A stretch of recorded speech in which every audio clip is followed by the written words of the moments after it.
पिंजरा पिंजरा रे. अगं वेडे, आज नाही भेटू शकलो तर काय कधीच नाही भेटणार आहोत का आपण? पण आपण किती दिवस भेटत नाही होत. हो, पण त्यालाही काहीतरी कारण आहे ना. बर ठीक आहे, नाही भेटलास ना तरी तरी माझी काही हरकत नाही, पण एखादा फोन तरी करत जा राजा.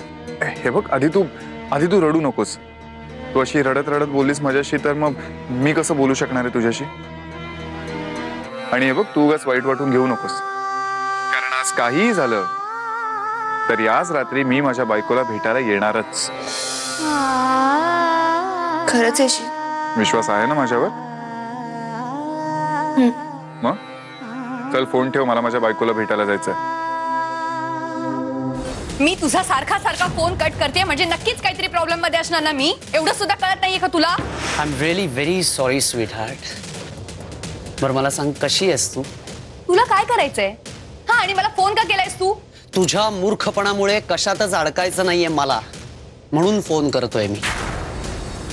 अबॉर्ट केलंस का? नाही केलंय अबॉर्ट, आणि करणार सुद्धा नाही. आणि प्लीज यापुढे मला फोन करू नको, कळलं?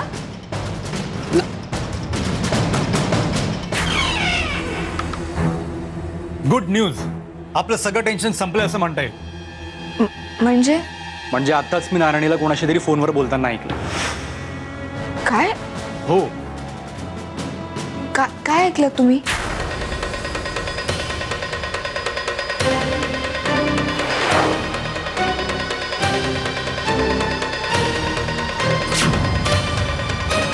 ती अबॉर्शन बद्दल काहीतरी बोलत होती, म्हणजे नक्कीच हा तिच्या बॉयफ्रेंडचा फोन असला. पण भाऊजी, हे सगळं आपल्याला त्यांच्या कानावर घातलं पाहिजे ना. हो, तो आला की मी लगेच त्याला सांगतो. ओके, येतो मी. वीर, अरे असं काय करतोस? मी केव्हापासून तुझी वाट बघतेय. चल, मी तुला जेवायला वाढते. नाही, तू कशाला? ती वाढेल ना. कोण ती?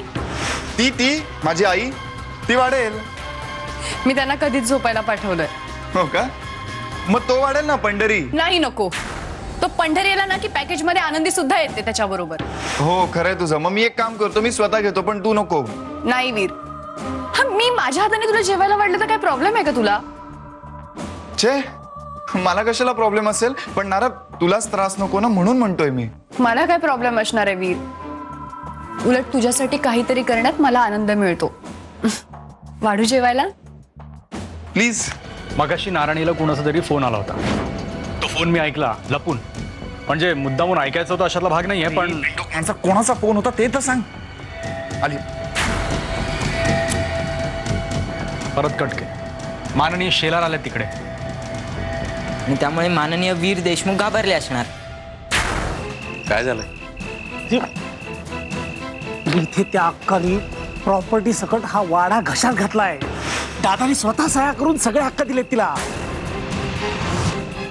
अच्छा, म्हणून वकील साहेब सकाळ आले होते तर. हा, म्हणजे अक्काने भरीच घालून दादाला सगळं करायला लावलं असणार.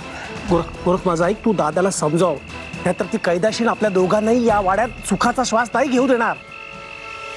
अक्का तसं काही करणार नाही रे. अरे हे बघ, मुख्य म्हणजे दादाच तिला तसं काही करू देणार नाही. आणि ठीक आहे ना, तिच्या नावावर 62% असले तर बाकी तर आपल्याकडे आहेत. मला समजत नाहीये, तू हे सगळं प्रकरण इतक्या सहजतेने का घेतोयस? हे प्रकरण इतक्या सहजपणे घेण्यासारखं नाहीये गोरख.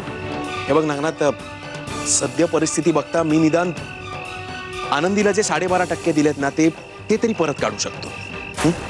हा, आणि वाडा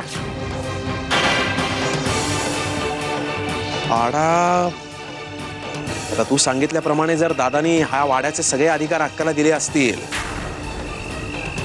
तर ते परत घेण्यासाठी मोठा धमाका करावा लागणार.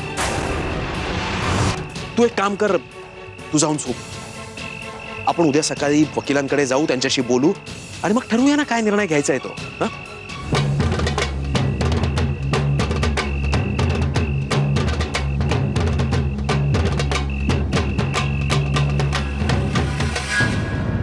पिंजरा